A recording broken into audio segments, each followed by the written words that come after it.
વાત કરીએ વડોદરાની તો વડોદરામાં આજે વહેલી સવારે પંડ્યા બ્રિજ નીચે ટ્રેનના વેગનમાં આગ લાગ્યાની ઘટનાનો બનાવ સામે આવ્યો છે। જી હા, વડોદરા શહેરના પંડ્યા બ્રિજ નીચે પેટ્રોલ ભરેલા એક ટ્રેનના વેગનમાં અચાનક આગ લાગવાની ઘટના બની હતી।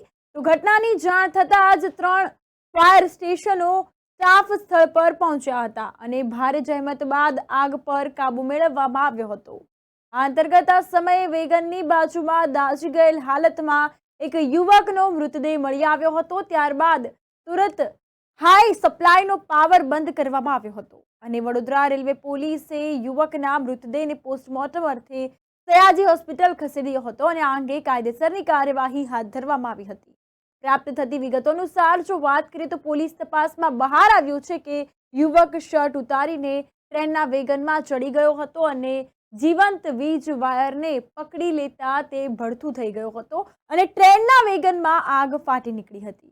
વડોદરા રેલવે સ્ટેશન નજીક આવેલ પંડ્યા બ્રિજ પાસે આજે વહેલી સવારે 6:10 વાગે પેટ્રોલ ભરેલ ટ્રેનના વેગનમાં આગ ફાટી નીકળતા આસપાસના લોકો ઘટના સ્થળે એકઠા થઈ ગયા હતા અને ચકચાર મચી ગયો હતો।